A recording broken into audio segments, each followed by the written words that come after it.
کم سے کم وہ تو اللہ کی رضا کے لیے کرو میرے بھائیوں. کیوں فوٹوگرافی؟ کس کو دکھانا ہے؟ دنیا کو معلوم پڑتا ہے کہ حاجی صاحب یہاں ہیں، مینا میں ہیں، مزدلفہ میں ہیں، مکہ میں ہیں، طواف کر رہے ہیں، سعی کر رہے ہیں، دعا کر رہے ہیں، جواب پر ہے.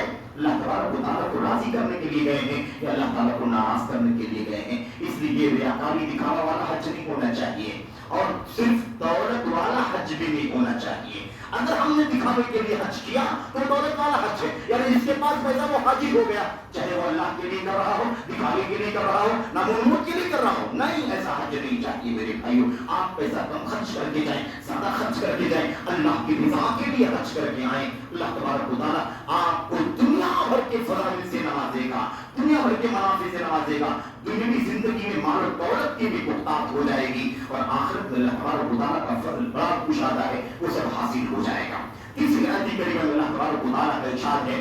اللہ تبارک و تعالیٰ فرماتا ہے وَأَذِّن فِي النَّاسِ بِالْحَجِّ يَأْتُوكَ رِجَالًا وَعَلَىٰ كُلِّ ضَامِرٍ يَأْتِينَ مِن كُلِّ فَجٍّ عَمِيقٍ. حضرت ابراہیم خلیل اللہ علیہ السلام کو اللہ تبارک و تعالیٰ نے کہا تھا آپ لوگوں اس بات کا اعلان کر دیجئے کہ سب لوگوں آؤ حج کرنے کے لیے، آؤ حج کرنے کے لیے. وَأَذِّن فِي النَّاسِ بِالْحَجِّ، حج کے لیے اعلان کر دیجئے. يَأْتُوكَ رِجَالًا، آپ اعلان تو کیجئے، آپ اعلان کریں گے اللہ کے گھر کے حج کرنے کے لیے آؤ. لوگ جوخ در جوخ، پورا فوج در فوج، ریلے کا ریلا میرے بھائیوں سب کا سب حج کرنے کے لیے آئیں گے. رجالن وعلی کل ضامر، چاہے پیدل چل سکیں گے تو پیدل چل کر کے آئیں گے. ان کے پاس اگر بوڑھی اونٹنیاں ہوگی، کمزور اونٹنیاں، اس پر سواری کر کے آئیں گے. جس کی جو طاقت ہوگی اس طاقت سے وہ حج کرنے کے لیے آئے گا. آپ اعلان کیجئے اللہ تبارک و تعالیٰ کی گھر کے حج کے لیے. یہ اللہ تبارک و تعالیٰ کے کلام کی 2-3 آیتیں، اور بھی بہت ساری آیتیں ہیں، بہت ساری باتیں ہیں، مسائل ہیں. مجھے صرف یہ بتانا ہے میرے بھائیوں کہ حج بیت اللہ میں تاخیر غلط ہے، طاقت کے بعد نہ کرنا غلط ہے، ٹال مٹول کرنا غلط ہے. ابھی میں یہ نہیں کہنا چاہتا اس سلسلے میں امت کے علماء ان دلائل کی روشنی میں جو دلائل کتاب و سنت کے آئے ہیں، بعض علماء نے یہاں تک کہا ہے کہ اگر کوئی ایک آدمی حج کا انکار کرتا ہے کہ حج نہیں ہے دین کے اندر، تب تو بہرحال اس کے کافر ہونے میں کوئی شک نہیں ہے، وہ کافر ہے. لیکن ایک آدمی حج بیت اللہ کو دین کا رکن جانتا ہے، اسلام کا پلر جانتا ہے، اس کے پاس طاقت ہے، طاقت کے باوجود حج نہیں کرتا، 1 سال 2 سال 3 سال ڈیلے کر رہا ہے، ڈیلے کر دنیا کے پیچھے، دولت کے پیچھے، کمائی کے پیچھے، دنیا کی کام کاج میں لگا ہوا ہے، لیکن حج بیت اللہ کو ملتوی کر رہا ہے. امت کے علماء کا ایک طبقہ کہتا ہے اللہ کے کلام کی آیت کریمہ کی روشنی میں وَمَن كَفَرَ فَإِنَّ اللَّهَ غَنِيٌّ عَنِ الْعَالَمِينَ، جو کفر کرے گا یعنی حج بیت اللہ طاقت کے باوجود نہیں کرے گا، اللہ تبارک و تعالیٰ کی کلام کی روشنی میں گویا کہ ایسا آدمی بھی کافر ہو جائے گا. ایسے لوگوں کی عبادت کی اللہ تبارک و تعالیٰ کو کوئی ضرورت نہیں ہے. کوئی یہ نہ سمجھے کہ اللہ تبارک و تعالیٰ کی عبادت کرنے سے اللہ تعالیٰ کا کوئی فائدہ ہوگا. تو کہنے کا مطلب یہ ہے کہ ایک رائے علماء کی یہ بھی ہے کہ ومن کفر، جو کفر کرے گا یعنی حج بیت اللہ کا طاقت کے باوجود، قدرت کے باوجود حج نہیں کرے گا، وہ بھی کفر میں آتا ہے. علماء کا ایک طبقہ بڑی تعداد اس میں بھی ہے، لیکن ہم یہ نہیں کہتے کہ وہ کافر ہو جائے گا. ہم یہ سمجھتے ہیں کہ بڑی سخت دھمکی ہے، بڑی سخت وعید ہے اگر ایک آدمی طاقت کے باوجود حج بیت اللہ نہ کرے. بہت خطرناک مسئلہ ہے. اللہ کے نبی محمد رسول اللہ صلی اللہ علیہ وسلم کی حدیثیں ہم نے اشارے میں کہتی ہیں کہ حج مبرور کا بدلہ جنت کے سوا کچھ نہیں ہے. حج مبرور یعنی وہ حج جو نیکیوں سے بھرا ہوا ہو، بر سے بھرا ہوا ہو، اللہ کی رضا کے لیے کیا جائے، اخلاص کے ساتھ کیا جائے، ریاکاری اس کے اندر نہ ہو، مال جو حج کے اندر جو مال لگ رہا ہے وہ حلال مال سے حج کیا جا رہا ہو، سب کچھ حلال، جو کھائیں گے وہ حلال مال، ٹرانسپورٹ کا خرچہ حلال، ویزے کا پیسہ حلال، ٹکٹ کا پیسہ حلال، سارے حلال مال سے حج کرنا، کیونکہ اللہ پاک ہے، پاک ہی قبول کرتا ہے. کوئی بھی ملاوٹ والا، کوئی بھی 2 نمبر کا یا اور اس کے اندر جو بھی باطل راستے، اللہ تعالیٰ ایسے مال سے کی ہوئی عبادت کو قبول نہیں فرماتا. صاف بات ہے، اللہ پاک ہے، پاک ہی قبول فرماتا ہے. صحیح مسلم کی روایت میں ان اللہ طیب لا یقبل الا طیبا، اللہ پاک ہے، پاک ہی قبول فرماتا ہے. اس کو ملاوٹ والا دنیا کے اندر میرے بھائیوں کسی کو دکھانے والا یا حرام کی ملاوٹ والا میرے بھائیوں اللہ تبارک و تعالیٰ کیا قبول نہیں ہے. تو ہمیں یہ جاننے کی ضرورت ہے. اس اس کے بعد میرے بھائیوں حج کے اندر گناہ کا کام نہیں ہونا چاہیے، کوئی معصیت کا کام نہ ہو، کوئی شہوت کا کام نہ ہو، کوئی منکر نہ کیا جائے، بلکہ پورا حج کا سفر نیکیوں سے بھرا ہوا ہو. ہم بہت ساری رکن بھی عمل کریں، فرض بھی ادا کریں، سنت بھی ادا کریں، نفل بھی ادا کریں، دوسرے بھائیوں کو بھلائی کا حکم دیں، برائیوں سے روکیں، کمزوروں کی مدد کریں، بوڑھوں کی. پورا حج کا سفر جو ہے وہ بر نیکی سے بھرا ہوا ہو. جو ایسا حج کرے گا لیس لہ جزاء الا الجنہ، اس کا بدلہ جنت کے سوا کچھ نہیں. اور اللہ کے نبی نے فرمایا جو اللہ کے لیے حج کرے، من حج للہ، جو اللہ کے لیے حج کرے اس کے اندر شہوت کا کام نہ کرے، کیونکہ شہوت منع ہے حج کے بعد. حج کے عالم میں شہوت ایسے بھی منع ہے، غلط شہوت. اور حج کے ایام میں حج کے احرام کی حالت میں تو اور بھی پابندیاں ہیں، اس کی تفصیلات ہیں. اللہ کے نبی نے فرمایا اور فسق یعنی نافرمانی کا کام نہ کرے 2 شرطوں کے ساتھ. اللہ کے نبی صلی اللہ علیہ وسلم نے فرمایا رجع، جب وہ حج کر کے واپس آئے گا تو اس کا حال کیا ہوگا کہ یوم ولدت امہ، اس دن کی طرح گناہوں سے پاک ہوگا جس دن اس کی ماں نے اسے اپنے پیٹ سے جنا تھا، پیدا کیا تھا.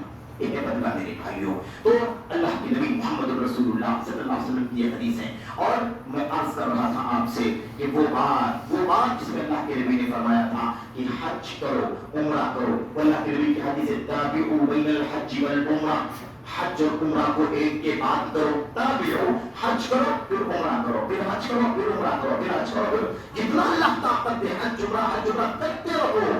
کیوں؟ اس لیے کہ حج اور عمرہ کرنا فَإِنَّهُمَا، یہ دونوں چیزیں حج اور عمرہ، یہ جو حج عمرہ ہم کر رہے ہیں، يَنْفِيَانِ الْفَقْرَ وَالذُّنُوبَ كَمَا يَنْفِي الْكِيرُ خَبَثَ الْحَدِيدِ. یہ دونوں چیزیں فقیری کو اور گناہوں کو، فقیری کو اور گناہوں کو ایسے مٹا دیتے ہیں جیسے بھٹی، جو بھٹی ہوتی ہے نا، بھٹی، یہ تو ہی بھٹی کا علاقہ ہے.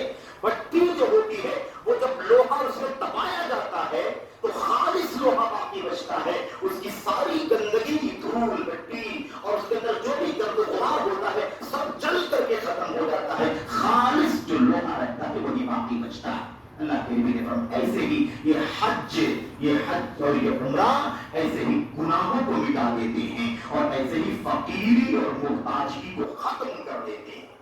میرے بھائیوں، تو حج اور عمرہ کرنے میں جو پیسہ ویسا خرچہ ہوگا نا، اور جو مشقت آئے گی جسمانی، جو پریشانی اور محنت کرنی پڑے گی، اس کا بدلہ یہ ہے کہ اللہ تبارک و تعالیٰ فقیری کو دور کر دے گا اور اللہ تبارک و تعالیٰ گناہوں کو مٹا دے گا. ہمیں اور کیا چاہیے میرے بھائیوں؟ ہمیں دنیا کے میں خوشحال زندگی دولت بھی چاہیے اور آخرت میں گناہوں کی مغفرت بھی چاہیے. حج بیت اللہ دونوں کی ضمانت ہے اور یہ بات محمد رسول اللہ صلی اللہ علیہ وسلم نے بیان فرمائی ہے. تو ہم کچھ اور سمجھتے ہیں اور نبی کریم صلی اللہ علیہ وسلم کی زبان سے ہمیں الگ تعلیم ملتی ہے. ہمارا ایمان ہے کہ نبی اپنی زبان سے جو کہتا ہے وہ اللہ کا فرمان ہوتا ہے، بس وہ تبلیغ کرتا ہے، پہنچاتا ہے ہمیں اللہ تبارک و تعالیٰ کا فرمان. تو ہمیں ایمان ہونا چاہیے کہ ہمارا حج اور عمرے پہ جو مال خرچ ہوگا اس سے فقیری نہیں آئے گی، فقیری دور ہوگی، مالداری آئے گی، دولت آئے گی، خوشحالی آئے گی. کر کے دیکھو انشاءاللہ تبارک و تعالیٰ آ کے رہے گی. ایمان کے ساتھ کرو کہ نبی نے فرمایا ہے یقین حج اور عمرہ کرنے سے مالداری آئے گی، فقیری دور ہوگی اور گناہوں کی مغفرت ہوگی. یہ یاد رکھیں. اچھا پھر آخری بات 1-2 منٹ میں مجھے یہ کہنی ہے، وہ یہ ہے میرے بھائیوں کہ جو لوگ طاقت کے باوجود حج نہیں کرتے ہیں، بہت سخت وعید ہے ان کے لیے، بہت سخت خطرناک وعید ہے. نبی کریم صلی اللہ علیہ وسلم کی بھی حدیثیں ہیں، لیکن وہ حدیثیں عام طور پر جو روایتیں نبی کریم سے مرفوعاً بیان کی جاتی ہیں وہ روایتیں ضعیف ہیں، ان کی سندیں ضعیف ہیں. لیکن حضرت عمر بن الخطاب رضی اللہ تعالیٰ عنہ، ہم جانتے ہیں عمر بن الخطاب کا مقام، عمر بن الخطاب رضی اللہ تعالیٰ عنہ کی غیرت اور اللہ تبارک و تعالیٰ کے احکام میں ان کی موافقت قرآن کریم کی آیتوں میں اتنی جگہوں پر عمر بن خطاب کی موافقت اللہ تبارک و تعالیٰ نے فرمائی ہے. انہوں نے فرمایا کاش اللہ تبارک و تعالیٰ مقام ابراہیم اس نماز کی جگہ بنا دیتا. آیت کریمہ اتری میرے بھائیو وَاتَّخِذُوا مِن مَقَامِ إِبْرَاهِيمَ ابراہیم مصلی، ابراہیم علیہ السلام کی کھڑے ہونے کی جو جگہ مقام ابراہیم، اسے نماز کی جگہ بنا لو.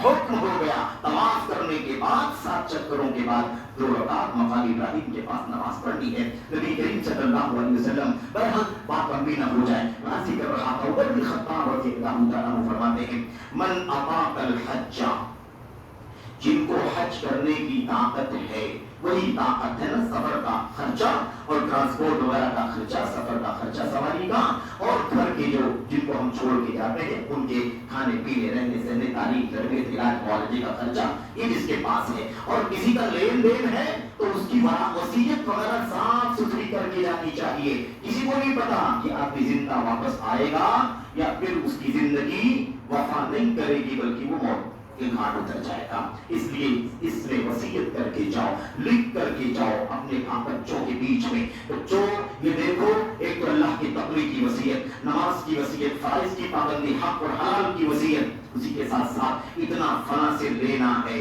اسے لے لینا، اتنا فلاں کو دینا ہے وہ دے دینا، یہ وصیت کر کے جانا ضروری ہے کیونکہ یہ بندے کا حق ہے.